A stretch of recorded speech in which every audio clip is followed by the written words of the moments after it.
see.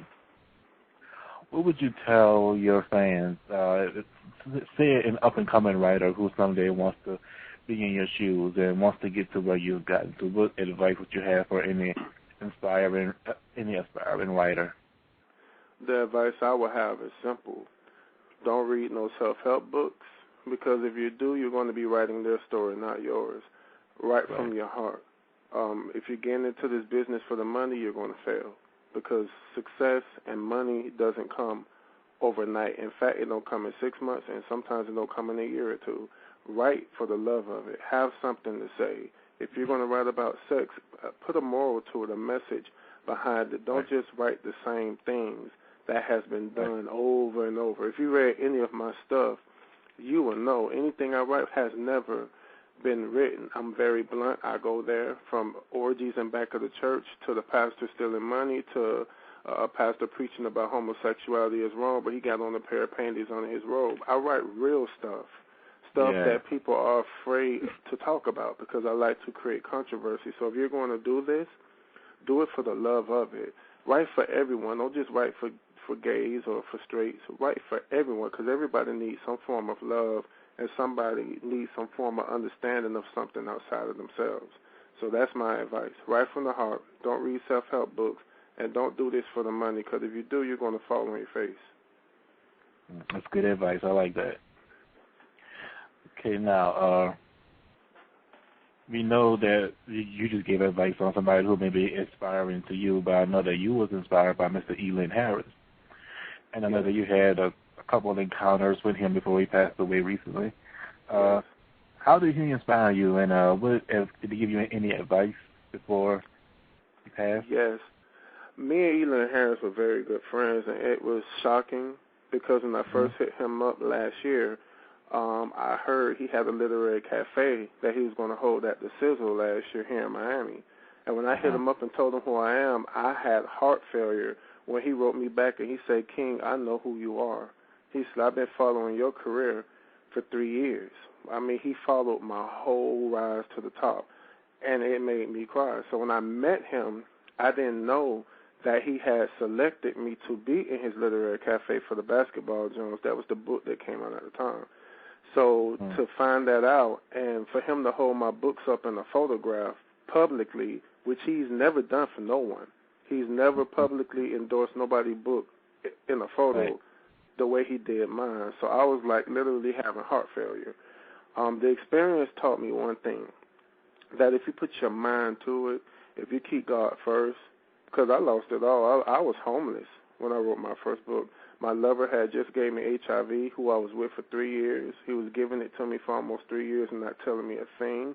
I wrote my first book with mosquitoes eating me up. So for Elin Harris to pick my books after going through something like that kind of like brought everything full circle. So he was just a beautiful man. He was my mentor up until the day he died. I think the last time we spoke was 2 days before he died. He actually said that he was writing a letter of recommendation for my books to be in the bookstore.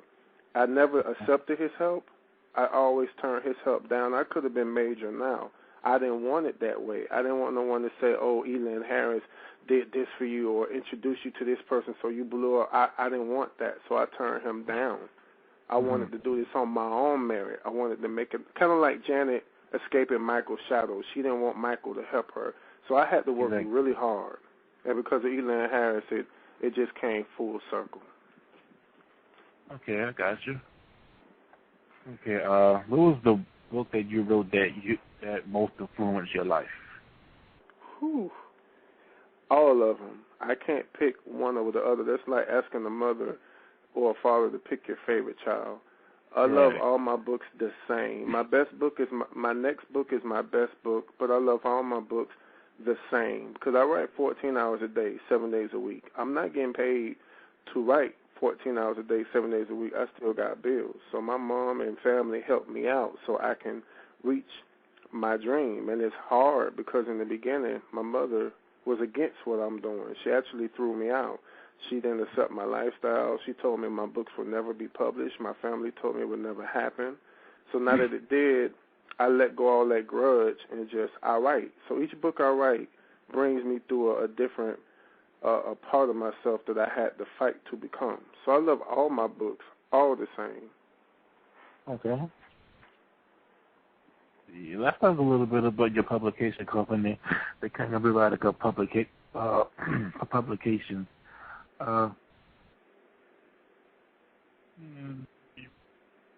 Do you see yourself signing other black gay authors as yourself? Yeah, in the future, yeah, but not just gay, everyone. There are lesbians, there are, straight men that need a voice, there are straight women, there are teenagers. So it's not just going to be for one target audience, because my reach has expanded to white women now, and straight white men and straight black men are buying my books now because they actually want to understand the gay community a little better. So my books now are on sale from here to Amazon.com in Japan, Germany, France, Europe, Canada, the United Kingdom. So I'm worldwide now. So yes, eventually I will, but right now I'm trying to still establish myself. I'm trying to get myself at a certain level, kind of like what Nelly did in rap. He succeeded, then he went back and got the St. Lunatics and put them on. But they had to allow Nelly to build a bridge first. So that's kind of like what I'm doing, trying to build a bridge, and then once I get there, then I'll go back and help others that want it, that is willing to do the hard work for it.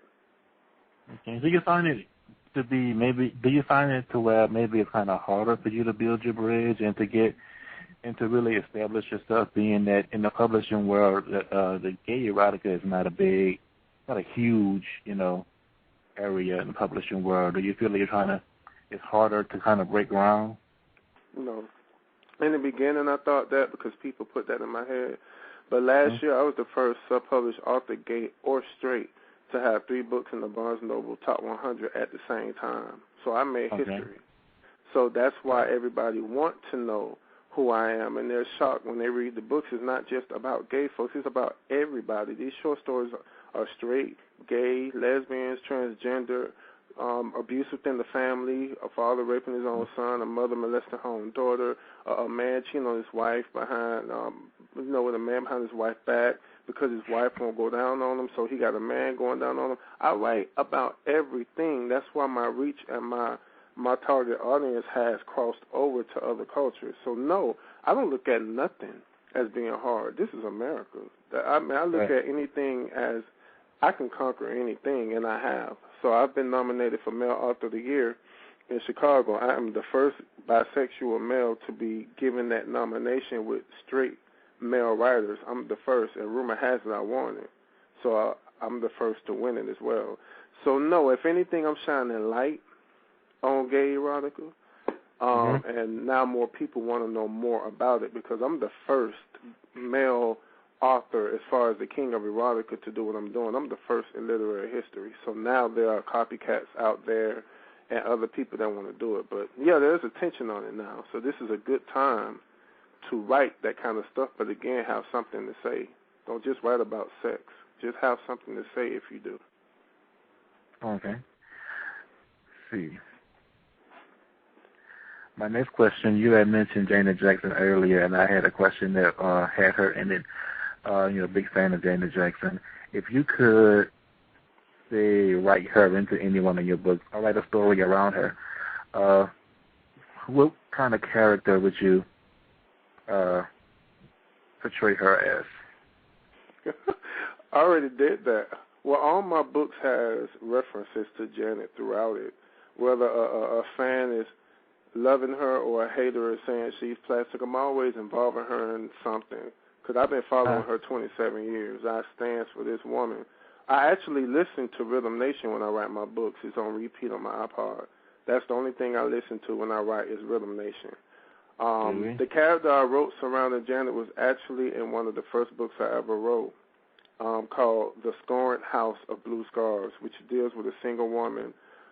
She's a career woman, has a car, has a condo, but the roof leaks when it rains, so she'll put the buckets under it. She got everything but a good man. And I wrote this character because at the time I think Janet was going through a divorce with Renee Elizondo. And I was kind of feeling for her at that moment. So I wrote this book. I wrote the book in like 5 days. And I just started book 3. It's a series. So this character is strong. She hurt. She's up. She's down. She accepts the gay community. She's a hard worker, but she's very insecure with herself. She doesn't see herself as sexy. And she falls in love with a doctor who has a dark past. So I actually did, and I'll probably put that book out not this year, probably next year. But, yeah, I wrote a book, Circling Janet, already, and I'm hoping she played the lead role if it ever becomes a movie. I'm surely going to send it to her.